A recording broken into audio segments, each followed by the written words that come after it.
Goodness evening ന്യൂസിലേക്ക് സ്വാഗതം. പ്രധാന വാർത്തകൾ. 26 മണിക്കൂറുകൾക്ക് ശേഷവും തസ്മിത് കാണാമറയത്ത്. അന്വേഷണ സംഘം നാഗർകോവിലിലേക്ക്. ആർജിക്കർ മെഡിക്കൽ കോളേജിൽ നടന്നിരുന്നത് സന്ദീപ് ഘോഷിന്റെ മാഫിയ രാജെന്ന് ആരോപണം.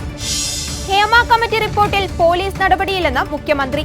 പരാതി നൽകിയാൽ മാത്രം നിയമ നടപടി സ്വീകരിക്കും. 25,000 രൂപ വരെ ഈടില്ലാത്ത വായ്പ. ദുരന്ത മേഖലയിൽ റിക്കവറി നടപടികൾ നിർത്തിവെക്കും. റഷ്യയിൽ യുക്രൈന്റെ ഡ്രോൺ ആക്രമണം. പ്രതിരോധിച്ച് റഷ്യ.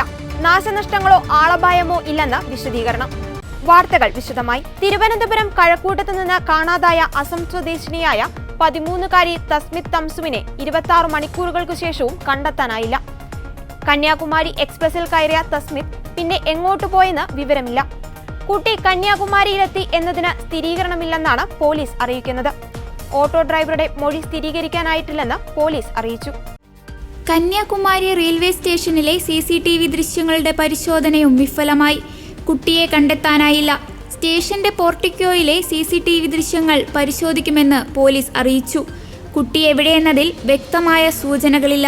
പാറശാലയ്ക്കും കന്യാകുമാരിക്കുമിടയിലെ മറ്റ് സ്റ്റേഷനുകളിലും പോലീസ് അന്വേഷണം നടത്തുകയാണ്. കന്യാകുമാരിയിൽ പൊതുസ്ഥലങ്ങൾ കേന്ദ്രീകരിച്ച് പരിശോധന നടത്തും. കേരള അതിർത്തിക്കപ്പുറം വ്യാപക പരിശോധന നടത്തുമെന്ന് പോലീസ് അറിയിച്ചു. ഇന്നലെ ഉച്ചയ്ക്ക് 1:06 തിരുവനന്തപുരം സെൻട്രൽ റെയിൽവേ സ്റ്റേഷനിൽ നിന്ന് പുറപ്പെട്ട ബാംഗ്ലൂർ കന്യാകുമാരി ട്രെയിനിൽ കുട്ടി യാത്ര ചെയ്യുന്ന ഫോട്ടോ പോലീസിന് ലഭിച്ചത് അന്വേഷണത്തിന് നിർണായകമായിരുന്നു. കുട്ടിയെ കണ്ട് സംശയം തോന്നിയ ഒരു വിദ്യാർത്ഥിനി നെയ്യാറ്റിൻകരയിൽ വെച്ച് പകർത്തിയ ചിത്രമാണ് പോലീസിന് ലഭിച്ചത്. ട്രെയിനിൽ നിന്ന് തസ്മിത് എവിടെ ഇറങ്ങി എന്നോ എങ്ങോട്ട് പോയെന്നോ സൂചനയില്ല. കുട്ടിയെ കണ്ടെന്ന ഒരു ഓട്ടോ ഡ്രൈവറുടെ മൊഴിയുടെ അടിസ്ഥാനത്തിൽ കന്യാകുമാരി റെയിൽവേ സ്റ്റേഷനും ബീച്ചും പോലീസ് അരിച്ചുപെറുക്കിയിട്ടും സൂചനകളൊന്നും കിട്ടിയില്ല. കുട്ടി തന്റെ അടുക്കൽ എത്തിയിട്ടില്ലെന്ന് ബാംഗ്ലൂരിലെ സഹോദരനും അറിയിച്ചതോടെ അന്വേഷണം വഴിമുട്ടി. കന്യാകുമാരിയിൽ കുട്ടി എത്തിയെന്നത് വിവരം സ്ഥിരീകരിക്കാനാകില്ലെന്നാണ് പോലീസ് ഉദ്യോഗസ്ഥർ പറയുന്നത്. കന്യാകുമാരി റെയിൽവേ സ്റ്റേഷന്റെ അകത്തെ ദൃശ്യങ്ങൾ പരിശോധിച്ചെങ്കിലും കുട്ടിയെ കണ്ടെത്താൻ കഴിഞ്ഞില്ല. അതേസമയം പാറശാലയ്ക്കും കന്യാകുമാരിക്കുമിടയിലെ മറ്റ് സ്റ്റേഷനുകളിലേക്കും തെരച്ചിൽ വ്യാപകമാക്കുകയാണ് പോലീസ്. ഹേമ കമ്മിറ്റി റിപ്പോർട്ട് പൊതുമധ്യത്തിൽ ചർച്ച ചെയ്യേണ്ടി വന്നത് തന്നെ നാണക്കേടാണെന്ന് കേരള ഗവർണർ ആരിഫ് മുഹമ്മദ് ഖാൻ. നിലവിൽ പുറത്തു വന്ന വിവരങ്ങളിൽ വിഷമം തോന്നുന്നു. സ്ത്രീകൾ സുരക്ഷിതരല്ലെന്ന ബോധം അവരിലുണ്ട്. പവർ ഗ്രൂപ്പിൽ മന്ത്രിസഭയിലെ ഒരാൾ ഉണ്ടെന്നത് ശരിയെങ്കിൽ അത് സർക്കാർ തന്നെ അന്വേഷിക്കണമെന്ന് ഗവർണർ ആവശ്യപ്പെട്ടു. I had to make an effort to read the whole thing today in the newspaper. I found it obnoxious. It's so sad, so painful, and you know, when there was the death of a girl because of the dowry, even at that time, what I was emphasizing was that we need to change our attitudes. I won't like to comment on that, but one observation I can make, that government definitely has a responsibility, but these are the matters where obedience to the unenforceable, that is the true mark of a civilized people. These things government has a duty, must act.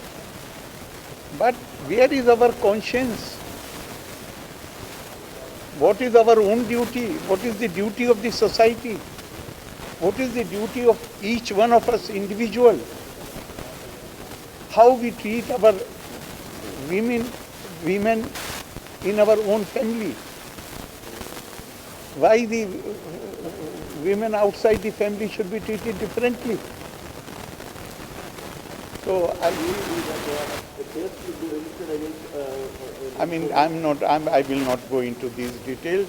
I am on a much larger question, and the much larger question is that today you are asking these questions because the report has been released yesterday. After a week you will stop even discussing this. We need to have a have a long-term program to create this awareness in our society. We can't make a distinction between men and women. And women have to be treated with dignity and respect. Medical കോളേജിലെ seminar ഹാളിൽ trainee doctor അതിദാരുണമായി കൊല്ലപ്പെട്ട സംഭവത്തിന് പിന്നാലെ രൂക്ഷമായ ആരോപണങ്ങളാണ് RG Kar medical college മുൻ principal Sandeep ഘോഷിനെതിരെ ഉയരുന്നത്. സന്ദീപ് ഘോഷ് പ്രിൻസിപ്പളായിരുന്ന കാലത്ത് മെഡിക്കൽ കോളേജിൽ നടന്നത് സമാനതയില്ലാത്ത അഴിമതിയും കുറ്റകൃത്യങ്ങളുമാണെന്നാണ് ആരോപണം. മെഡിക്കൽ കോളേജിൽ മാഫിയയ്ക്ക് സമാനമായ നടപടികളാണ് നടന്നിരുന്നത് എന്നാണ് ആരോപണം. 2021 സന്ദീപ് ഘോഷ് ചുമതലയേൽക്കുന്നത്. മെഡിക്കൽ കോളേജിലേക്ക് എത്തുന്ന അജ്ഞാത മൃതദേഹങ്ങൾ നിയമാനുസൃതമല്ലാത്ത രീതിയിൽ ഉപയോഗിക്കപ്പെട്ടതിൽ സന്ദീപ് ഘോഷിന് പങ്കുണ്ടെന്നാണ് ഉയരുന്ന ആരോപണങ്ങളിൽ പ്രധാനം. പഠനകാലത്തെ സന്ദീപ് ഘോഷ് ഇത്തരത്തിലുള്ള ആളായിരുന്നില്ലെന്നും അധികാരം ആളുകളെ മാറ്റുന്നതിന്റെ പ്രതിഫലനം ആയിരിക്കാമെന്നുമാണ് സഹപാഠികളിൽ ഒരാൾ ദേശീയ മാധ്യമങ്ങളോട് വിശദമാക്കിയത്. ബയോമെഡിക്കൽ മാലിന്യങ്ങൾ അനധികൃതമായി സന്ദീപ് ഘോഷ് വിൽപ്പന നടത്തിയിരുന്നുവെന്നാണ് മെഡിക്കൽ കോളേജിലെ മുൻ സൂപ്രണ്ട് ഡോക്ടർ അക്തർ അലി ആരോപിക്കുന്നത്.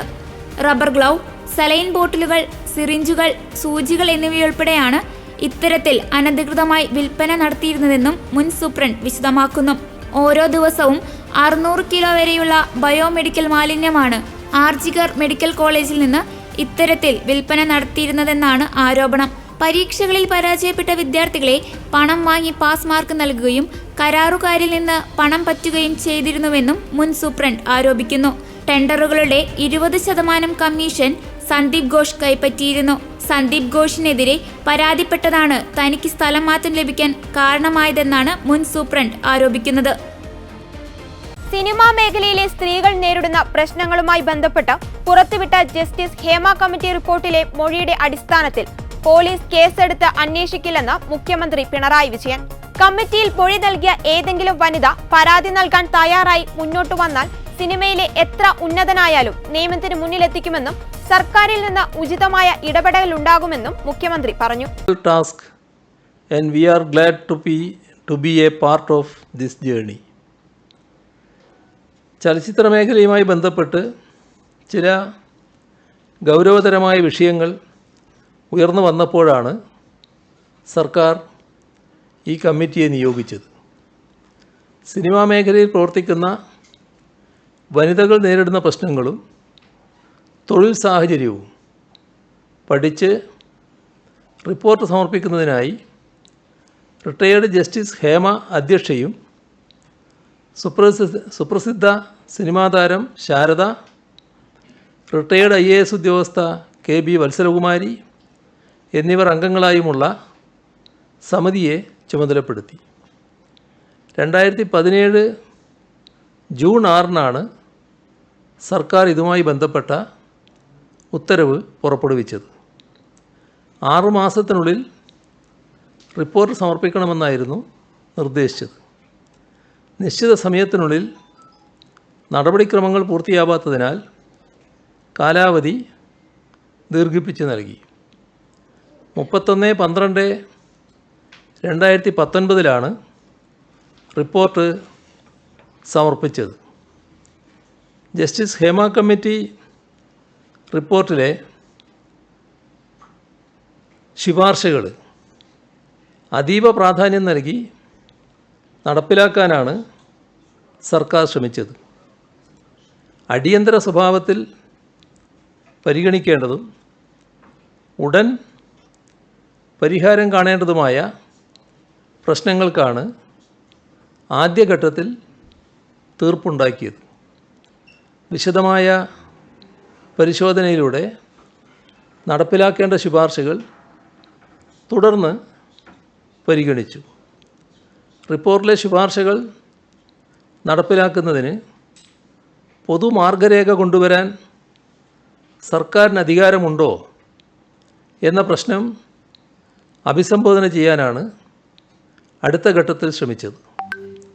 സിനിമാ വ്യവസായ മേഖലയിൽ ഇൻറ്റേർണൽ കംപ്ലയിൻറ്റ് കമ്മിറ്റി രൂപീകരിക്കുക എന്നത് അടിയന്തര സ്വഭാവത്തോടെ നടപ്പിലാക്കുന്നു എന്ന് ഉറപ്പാക്കിയിട്ടുണ്ട്. സിനിമാ മേഖലയിൽ പ്രവർത്തിക്കുന്ന സ്ത്രീകളുടെ പ്രധാന ആവശ്യമായിരുന്നു അത്. മറ്റൊരു പ്രധാന ശുപാർശ വനിതകൾ സംവിധായകരും സാങ്കേതിക പ്രവർത്തകരുമായി വരുന്ന സിനിമകൾക്ക് പ്രോത്സാഹനം നൽകണമെന്നതാണ്. ക്രിയാത്മകമായ ഇടപെടലാണ് ഇതിൽ സർക്കാർ നടത്തിയത്. അതിനായി ബജറ്റ് വിഹിതം നീക്കിവെച്ചു. പ്രതിവർഷം വനിതകളുടെ വിഭാഗത്തിൽ 2, പട്ടികജാതി പട്ടികവർഗ വിഭാഗത്തിൽ 2 സിനിമകൾക്ക് പരമാവധി 1.5 കോടി രൂപ നൽകാൻ തീരുമാനിച്ചു. നിലവിൽ 4 സിനിമകൾ സർക്കാരിൻ്റെ ധനസഹായത്തോടെ വനിതാ സംവിധായകരും സാങ്കേതിക പ്രവർത്തകരും ചേർന്ന് പുറത്തിറക്കി. സർക്കാരിൻ്റെ സാമ്പത്തിക സഹായത്തോടെ വനിതകൾ നിർമ്മിക്കുന്ന മറ്റ് ചലച്ചിത്രങ്ങൾ നിർമ്മാണ ഘട്ടത്തിലാണ്. മലയാള സിനിമയുടെ ആദ്യ നായികയെ കല്ലെറിഞ്ഞോടിച്ച ഈ നാട്ടിൽ സ്ത്രീകൾക്ക് സാമ്പത്തിക സഹായം നൽകി അവരെക്കൊണ്ട് സിനിമ സംവിധാനം ചെയ്യിപ്പിച്ചത് എടുത്തു പറയേണ്ട നേട്ടമാണ്. അന്താരാഷ്ട്ര ചലച്ചിത്രവേദിയായ കാനിൽ പോലും ഈ നേട്ടം ചർച്ചയായത് നമ്മൾ ഓർക്കണം. കമ്മിറ്റിയുടെ ശുപാർശകളിലൊന്ന് സിനിമ, ടെലിവിഷൻ, സീരിയൽ രംഗത്തെ തർക്കപരിഹാരത്തിനും ചൂഷണം തടയുന്നതിനും ഒരു ജുഡീഷ്യൽ ട്രിബ്യൂണൽ രൂപീകരിക്കണമെന്നതായിരുന്നു. കുറ്റം ചെയ്തിട്ടുണ്ടെങ്കിൽ അതിൽ ഒരു തരത്തിലുള്ള സംശയവും ആർക്കും വേണ്ടതില്ലെന്നും ഹേമ കമ്മിറ്റി റിപ്പോർട്ടുമായി ബന്ധപ്പെട്ട മാധ്യമപ്രവർത്തകരുടെ ചോദ്യങ്ങൾക്ക് മറുപടിയായി മുഖ്യമന്ത്രി പറഞ്ഞു. റിപ്പോർട്ടിലെ ഉള്ളടക്കം രഹസ്യമായി സൂക്ഷിക്കണമെന്ന് ജസ്റ്റിസ് ഹേമ കത്തിലൂടെ സർക്കാരിനെ അറിയിച്ചിരുന്നു. മൊഴി നൽകിയവരുടെ സ്വകാര്യത സംരക്ഷിക്കണമെന്ന ആവശ്യവുമുണ്ട്. ഇതിലെ ഏതെങ്കിലും വിഷയം കേസെടുത്ത് അന്വേഷിക്കണമെന്ന ശുപാർശ ഹേമ കമ്മിറ്റി മുന്നോട്ട് വെച്ചില്ല. ഈ റിപ്പോർട്ട് വിവരാവകാശ നിയമപ്രകാരം ലഭ്യമാക്കേണ്ടതില്ലെന്ന് മുഖ്യ വിവരാവകാശ കമ്മീഷണറായിരുന്ന വിൻസൻ എം പോളിന്റെ ഉത്തരവുമുണ്ട്. ഈ റിപ്പോർട്ടിലെ ഉള്ളടക്കം രഹസ്യാത്മകമായി സൂക്ഷിക്കണമെന്ന് അഭ്യർത്ഥിച്ചിരുന്നു. ഈ ഉത്തരവിനെ മറികടന്നാണ് വിവരാവകാശ കമ്മീഷണർ ഇപ്പോൾ ഉത്തരവ് നൽകിയത്. മുൻപ് സാംസ്കാരിക വകുപ്പിനോട് അഭ്യർത്ഥിച്ചിരുന്നപ്പോഴും രഹസ്യമായി സൂക്ഷിക്കണമെന്ന് ആവർത്തിച്ച് ആവശ്യപ്പെടുന്ന ഒരു രേഖയാണ് പോലീസിന് ലഭിച്ചത്. കമ്പ്യൂട്ടർ പരിജ്ഞാനമുള്ള ഒരു സ്റ്റെനോഗ്രാഫറുടെ സഹായം പോലും ഇല്ലാതെയാണ് ഹേമ കമ്മിറ്റി റിപ്പോർട്ട് തയ്യാറാക്കിയത്. സാക്ഷികൾ കമ്മിറ്റിക്ക് മുന്നിൽ പറഞ്ഞ പല കാര്യങ്ങളും രഹസ്യ സ്വഭാവമുള്ളവയാണ്. ഇത് കമ്മിറ്റിയുമായി പങ്കുവച്ചത് സാക്ഷികൾ തങ്ങളിൽ അർപ്പിച്ച വിശ്വാസം കൊണ്ടാണ്. ആ വിശ്വാസം കാത്തുസൂക്ഷിക്കാനാണ് പ്രൊഫഷണൽ ടൈപ്പിംഗ് അറിയാഞ്ഞിട്ടും കമ്മിറ്റി അംഗങ്ങൾ സ്വന്തമായി ടൈപ്പ് ചെയ്തത്. വ്യക്തികൾ കമ്മിറ്റിക്ക് മുമ്പിൽ വെളിപ്പെടുത്തിയ ഏതെങ്കിലും വിവരങ്ങൾ ചോർന്ന് അത് വിവാദമാകുന്നത് തടയേണ്ടതിന്റെ അനിവാര്യത റിപ്പോർട്ടിൽ തന്നെ വ്യക്തമാക്കിയിട്ടുണ്ടെന്നും മുഖ്യമന്ത്രി പറഞ്ഞു. നേരത്തെ നടി ആക്രമിക്കപ്പെട്ട സംഭവം ഉൾപ്പെടെ ചലച്ചിത്ര രംഗത്ത് ഉയർന്ന ഒരു വിഷയവും നിയമ നടപടി ഇല്ലാതെ പോയിട്ടില്ല. പീഡന പരാതികളിൽ നടിമാർ നൽകുന്ന പരാതികളിൽ കേസെടുത്ത് അന്വേഷണം നടത്താൻ പോലീസ് ഒരു ഘട്ടത്തിലും വിട്ടുവീഴ്ച ചെയ്തിട്ടില്ല. സിനിമയിൽ അഭിനയിപ്പിക്കാമെന്ന വാഗ്ദാനം ചെയ്ത് പീഡനം നടത്തിയ പ്രമുഖ നടനെതിരെ കേസെടുത്തു. നടിയോട് ലൈംഗിക താൽപര്യത്തോടെ സമ്മർദ്ദം ചെലുത്തിയ മറ്റൊരു നടനെതിരെയും കേസെടുത്തെന്നും മുഖ്യമന്ത്രി പറഞ്ഞു. സ്വകാര്യ മേഖലയിൽ നിന്ന് 45 ഉദ്യോഗസ്ഥരെ ലാറ്ററൽ എൻട്രി വഴി നിയമിക്കുവാൻ പ്രസിദ്ധീകരിച്ച പരസ്യം പിൻവലിക്കാൻ UPSCയോട് ആവശ്യപ്പെട്ട് കേന്ദ്രം. കേന്ദ്രമന്ത്രി ജിതേന്ദ്ര സിംഗ് UPSCയുടെ അധ്യക്ഷന് ഇക്കാര്യം ചൂണ്ടിക്കാട്ടി കത്ത് നൽകിയിരുന്നു. പ്രധാനമന്ത്രിയുടെ നിർദ്ദേശത്തെ തുടർന്നാണ് നടപടിയെന്ന് കത്തിൽ വ്യക്തമാക്കുന്നു. 2014 മുമ്പ് നടത്തിയ ഇത്തരം നിയമനങ്ങളിൽ സ്വജനപക്ഷപാതമടക്കം ആരോപിക്കപ്പെട്ടിരുന്നെങ്കിലും NDA സർക്കാർ സുതാര്യമായ തുറന്ന നടപടികളിലൂടെ വ്യവസ്ഥകൾ പാലിച്ചാണ് നിയമനങ്ങൾ നടത്തിയതെന്ന് കത്തിൽ പറയുന്നു. ഭരണഘടനയിൽ പരാമർശിക്കപ്പെട്ട തുല്യത, സാമൂഹിക നീതി എന്നീ തത്വങ്ങൾക്ക് അനുസൃതമായി ലാറ്ററൽ എൻട്രി നടത്താവൂ എന്നാണ് പ്രധാനമന്ത്രിയുടെ ഉറച്ച വിശ്വാസം. സംവരണമടക്കമുള്ള കാര്യങ്ങളിൽ പ്രത്യേകം ശ്രദ്ധ ചെലുത്തണമെന്നും കത്തിൽ അവകാശപ്പെടുന്നു. സർക്കാരിന്റെ നീക്കത്തിനെതിരെ പ്രതിപക്ഷം രംഗത്തെത്തിയിരുന്നു. സംവരണം അട്ടിമറിക്കാനാണ് സർക്കാർ നീക്കമെന്നായിരുന്നു പ്രതിപക്ഷത്തിന്റെ വിമർശനം.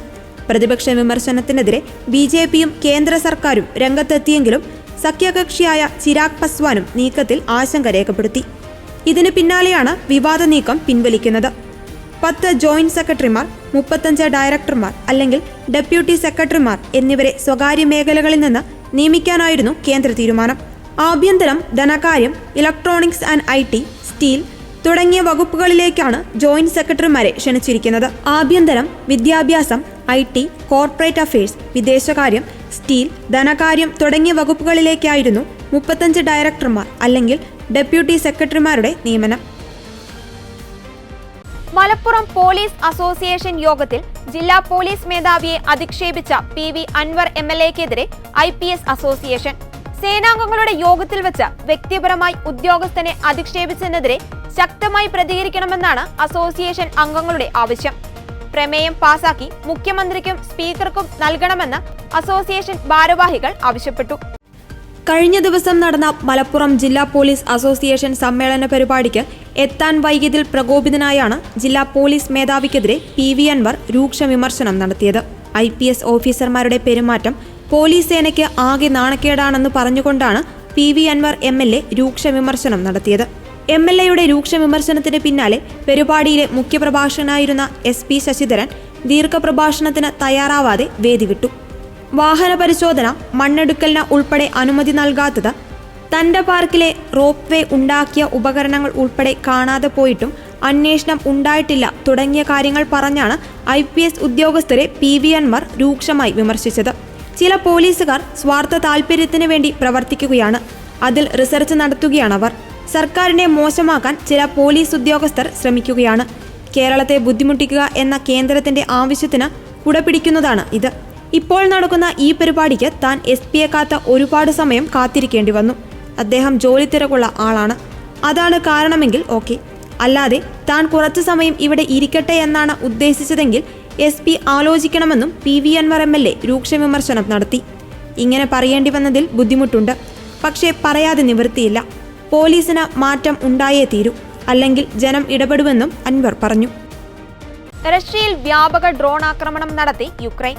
റഷ്യൻ അധികൃതർ യുക്രൈന്റെ ഡ്രോൺ ആക്രമണം സ്ഥിരീകരിച്ചു.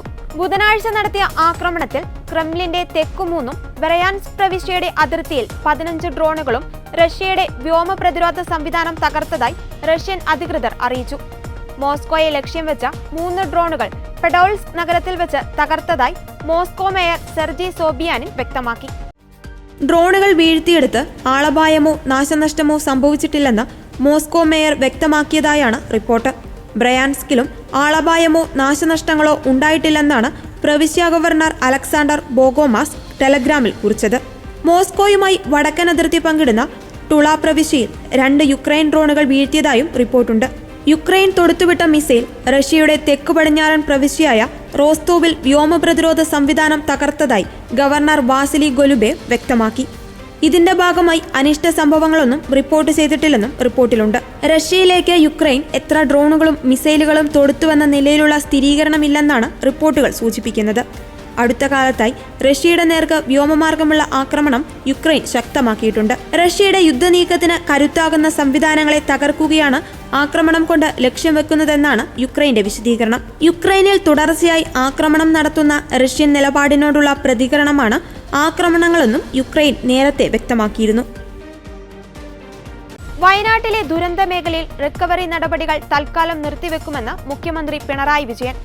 വായ്പകൾ എഴുതിത്തള്ളാൻ ബാങ്കുകൾ തയ്യാറാകണമെന്നും മുഖ്യമന്ത്രി ആവശ്യപ്പെട്ടു. പെട്ടെന്നുള്ള ആവശ്യത്തിന് ഈടില്ലാത്ത 25,000 രൂപ വരെയുള്ള കൺസെഷൻ വായ്പ നൽകും. 30 മാസമായിരിക്കും ഈ വായ്പയുടെ തിരിച്ചടവ് സമയം. സഹായധനം മുൻ ബാധ്യതകളുടെ തിരിച്ചടവിലേക്ക് എടുക്കില്ലെന്നും ബാങ്ക് അധികൃതരുമായി നടത്തിയ ചർച്ചയിൽ തീരുമാനിച്ചതായി മുഖ്യമന്ത്രി അറിയിച്ചു. ശേഖരിച്ചു, പരിശോധനയ്ക്ക് അയച്ചിട്ടുണ്ട്. ജീവിതോപാധികൾ നഷ്ടപ്പെട്ട് അതിജീവനത്തിനായി പൊരുതുന്ന ഹതഭാഗ്യരെ ജീവിതത്തിലേക്ക് തിരികെ കൊണ്ടുവരാൻ കേരളത്തിലെ ബാങ്കുകളുടെ പിന്തുണ അനിവാര്യമാണ്. കാർഷിക വൃത്തിയായിരുന്നു അവിടുത്തെ ജനതയുടെ പ്രധാന വരുമാന മാർഗം. അതിനായും വിദ്യാഭ്യാസം, പാർപ്പിടം തുടങ്ങി മറ്റു പല ആവശ്യങ്ങൾക്കായും ലോണുകൾ എടുത്തവരാണ് അവരിൽ ഭൂരിഭാഗം പേരും. എന്നാൽ ഇന്നവർക്ക് ആ വീടുകൾ നഷ്ടപ്പെട്ടിരിക്കുന്നു, കൃഷിഭൂമി നാമാവശേഷമായിരിക്കുന്നു. അനേകം പേർ ഉറ്റവർ നഷ്ടപ്പെട്ട് ഒറ്റപ്പെട്ടു പോയിരിക്കുന്നു. ഈ സാഹചര്യത്തിൽ ലോണുകൾ എഴുതിത്തള്ളണം എന്ന നിർദ്ദേശം ഇന്നലെ നടന്ന സ്റ്റേറ്റ് ലെവൽ ബാങ്കേഴ്സ് സമിതി യോഗത്തിൽ വെച്ചു. വായ്പകൾ പൂർണ്ണമായും എഴുതിത്തള്ളുന്ന കാര്യം അതത് ബാങ്കുകളുടെ ബോർഡുകളിൽ അവതരിപ്പിക്കാനാണ് തീരുമാനിച്ചിട്ടുള്ളത്. ദുരന്ത മേഖലയിലുള്ളവരോടും ജൂലൈ 30 ശേഷം പിടിച്ച EMI-കൾ അതാത് ബാങ്ക് അക്കൗണ്ടുകളിലേക്ക് തിരിച്ചടക്കണമെന്ന് സ്റ്റേറ്റ് ലെവൽ ബാങ്കേഴ്സ് കമ്മിറ്റി ബാങ്കുകൾക്ക് നിർദ്ദേശം നൽകിയിട്ടുണ്ട്. ദുരന്തമുണ്ടായതിനു ശേഷവും പല വിധത്തിലുള്ള തിരിച്ചടവ് നടത്തേണ്ടി വന്നവർക്ക് സാമ്പത്തിക പിന്തുണ നൽകാനാണ് ഈ തീരുമാനം എടുത്തത്. കാർഷികവും കാർഷികേതര ആവശ്യങ്ങൾക്കുമായി എടുത്ത നിലവിലെ എല്ലാ ലോണുകളും എത്രയും പെട്ടെന്ന് റീസ്ട്രക്ചർ ചെയ്യുമെന്ന് യോഗം തീരുമാനിച്ചു. EMI തിരിച്ചടവിൽ ഉൾപ്പെടെ വരുന്ന മാറ്റം ദുരന്തബാധിത മേഖലയിലുള്ളവർക്ക് അടിയന്തര ആശ്വാസം പകരുന്ന വിധത്തിലായിരിക്കും. അതോടൊപ്പം പുതിയ ലോണുകൾ നിബന്ധനകൾ ലഘൂകരിച്ച് വേഗത്തിൽ നൽകുന്നതിനാവശ്യമായ തീരുമാനങ്ങളും കൈക്കൊള്ളും. പെട്ടെന്നുള്ള ആശ്വാസത്തിനായി സെക്യൂരിറ്റി ഇല്ലാതെ 25,000 രൂപ വരെയുള്ള കൺസംഷൻ ലോണുകൾ നൽകാനും തീരുമാനമായിട്ടുണ്ട്. 30 മാസമായിരിക്കും ഈ ലോണിൻ്റെ തിരിച്ചടവ് സമയം. ദുരന്ത മേഖലയിലുള്ള എല്ലാ റിക്കവറി നടപടികളും തൽക്കാലം നിർത്തിവെക്കും. ഈ കാര്യത്തിൽ യോഗത്തിൽ തീരുമാനമായി. ദുരിതബാധിതർക്ക് നൽകുന്ന സാമ്പത്തിക സഹായം അവരുടെ നിലനിൽക്കുന്ന സാമ്പത്തിക ബാധ്യതകൾക്കുള്ള തിരിച്ചടവാക്കി മാറ്റില്ല. ലഭ്യമാക്കുന്ന എല്ലാ സഹായവും ദുരിതബാധിതരിലേക്ക് കൃത്യമായി എത്തുന്നുണ്ടെന്ന് ഉറപ്പുവരുത്താൻ ഇതുവഴി സാധിക്കും. ദുരന്ത മേഖലയിൽ നിന്നുള്ളവരുടെ ബാങ്ക് അക്കൗണ്ടുകളുമായി ബന്ധപ്പെട്ടുള്ള നാഷണൽ ഓട്ടോമേറ്റഡ് ക്ലിയറിംഗ് ഹൗസ് മാൻഡേറ്റുകൾ അവർക്ക് സാമ്പത്തികമായ സമ്മർദ്ദമുണ്ടാക്കുന്നത് ഒഴിവാക്കാൻ റിവ്യൂ ചെയ്യുന്നതിനും യോഗത്തിൽ തീരുമാനമായിട്ടുണ്ട്. വയനാട് ദുരന്തത്തിൻ്റെ പശ്ചാത്തലത്തിൽ സംസ്ഥാന സർക്കാരിൻ്റെ ആഭിമുഖ്യത്തിൽ നടക്കുന്ന ഓണാഘോഷത്തിൻ്റെ ഭാഗമായുള്ള വാരാഘോഷ പരിപാടി ഒഴിവാക്കിയിട്ടുണ്ട്. പക്ഷേ നാം കാണേണ്ടത് ഓണം കേരളത്തിൻ്റെ ആകെ ഉത്സവമാണ്. എല്ലാ ജനവിഭാഗങ്ങളും ഒത്തുചേരുന്ന ഓണാഘോഷം നാടിൻ്റെ ഐക്യത്തിൻ്റെയും സാഹോദര്യത്തിൻ്റെയും പ്രതിഫലനമാണ്. 729 കുടുംബങ്ങളാണ് ക്യാമ്പുകളിൽ ഉണ്ടായിരുന്നത്. 219 കുടുംബങ്ങളാണ് ഇപ്പോൾ ഉള്ളത്. മറ്റുള്ളവർ വാടക വീട്ടിലേക്കോ ബന്ധുവീടുകളിലേക്കോ മാറി. വാടക വീട്ടിലേക്ക് മാറിയവർക്ക് വാടക സർക്കാർ നൽകും. ദുരന്തത്തിൽപ്പെട്ട 119 പേരെയാണ് ഇനി കണ്ടെത്താനുള്ളത്. മരിച്ച 59 പേരുടെ കുടുംബങ്ങൾക്ക് 6 ലക്ഷം രൂപ വീതം നൽകി. വയനാട് ദുരന്ത പശ്ചാത്തലത്തിൽ ഓണാഘോഷം വേണ്ടെന്ന് വെച്ചു. മഞ്ഞ റേഷൻ കാർഡുകാർക്ക് ഓണത്തിന് ഇത്തവണ 13 സാധനങ്ങളടങ്ങിയ കിറ്റ് നൽകും. 36 കോടി രൂപയാണ് ഇതിനായി ചെലവ് പ്രതീക്ഷിക്കുന്നത്. സപ്ലൈകോ ഓണച്ചന്തകൾ ഈ വർഷവും പ്രവർത്തിക്കും. സെപ്റ്റംബർ 6 മുതലാണ് ഓണച്ചന്തകൾ എന്നും മുഖ്യമന്ത്രി പറഞ്ഞു. വായ്പകൾ പൂർണ്ണമായും എഴുതിത്തള്ളുന്ന കാര്യം അതാത് ബാങ്കുകളുടെ ബോർഡുകളിൽ അവതരിപ്പിക്കാനാണ് തീരുമാനിച്ചിട്ടുള്ളതെന്നും മുഖ്യമന്ത്രി അറിയിച്ചു. ദുരന്ത മേഖലയിലുള്ളവരിൽ നിന്നും ജൂലൈ 30 ശേഷം പിടിച്ച EMI-കൾ അതത് ബാങ്ക് അക്കൗണ്ടുകളിലേക്ക് തിരിച്ചടയ്ക്കണമെന്ന് സ്റ്റേറ്റ് ലെവൽ ബാങ്കേഴ്സ് കമ്മിറ്റി ബാങ്കുകൾക്ക് നിർദ്ദേശം നൽകി. ദുരന്തമുണ്ടായതിനു ശേഷവും പലവിധത്തിലുള്ള തിരിച്ചടവുകൾ നടത്തേണ്ടി വന്നവർക്ക് സാമ്പത്തിക പിന്തുണ നൽകാനാണ് ഈ തീരുമാനം എടുത്തത്. കാർഷികവും കാർഷികേതര ആവശ്യങ്ങൾക്കുമായി എടുത്ത നിലവിലെ എല്ലാ വായ്പകളും എത്രയും പെട്ടെന്ന് റീസ്ട്രക്ചർ ചെയ്യണമെന്ന് യോഗം തീരുമാനിച്ചു. EMI തിരിച്ചടവിൽ ഉൾപ്പെടെ വരുന്ന മാറ്റം ദുരന്തബാധിത മേഖലകളിലേക്ക് അടിയന്തര ആശ്വാസം പകരുന്ന വിധത്തിലായിരിക്കും. അതോടൊപ്പം പുതിയ വായ്പാ നിബന്ധനകൾ ലഘൂകരിച്ച് വേഗത്തിൽ നൽകുന്നതിനാവശ്യമായ തീരുമാനങ്ങളും കൈക്കൊള്ളും. ദുരിതബാധിതർക്ക് നൽകുന്ന സാമ്പത്തിക സഹായം അവരുടെ നിലനിൽക്കുന്ന സാമ്പത്തിക ബാധ്യതകൾക്കുള്ള തിരിച്ചടവാക്കി മാറ്റില്ല. ലഭ്യമാക്കുന്ന എല്ലാ സഹായവും ദുരിതബാധിതരിലേക്ക് കൃത്യമായി എത്തുന്നുണ്ടെന്ന് ഉറപ്പുവരുത്തുവാൻ ഇതുവഴി സാധിക്കും. ദുരന്ത മേഖലയിൽ നിന്നുള്ളവരുടെ ബാങ്ക് അക്കൗണ്ടുകളുമായി ബന്ധപ്പെട്ടിട്ടുള്ള നാഷണൽ ഓട്ടോമേറ്റഡ് ക്ലിയറിംഗ് ഹൗസ് മാൻഡേറ്റുകൾ അവർക്ക് സാമ്പത്തികമായ സമ്മർദ്ദം ഉണ്ടാക്കുന്നത് ഒഴിവാക്കാൻ റിവ്യൂ ചെയ്യുന്നതിനും യോഗത്തിൽ തീരുമാനമെടുത്തതായും മുഖ്യമന്ത്രി പറഞ്ഞു. ഒഴിവുവന്ന രാജ്യസഭാ സീറ്റുകളിലേക്കുള്ള സ്ഥാനാർത്ഥികളെ പ്രഖ്യാപിച്ച് BJP. കേന്ദ്രമന്ത്രി ജോർജ് കുര്യൻ മധ്യപ്രദേശിൽ നിന്നാണ് രാജ്യസഭയിലേക്ക് മത്സരിക്കുന്നത്. അസമിൽ മിഷൻ രഞ്ജൻ ദാസ്, രാമേശ്വർ തെലി എന്നിവർ സ്ഥാനാർത്ഥികളാകും.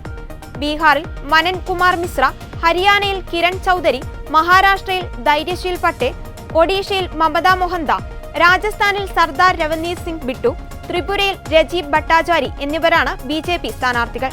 കഴിഞ്ഞ ദിവസം ജമ്മു കാശ്മീരിലെയും ഹരിയാനയിലെയും നിയമസഭാ തെരഞ്ഞെടുപ്പ് തീയതികൾ പ്രഖ്യാപിച്ചിരുന്നു.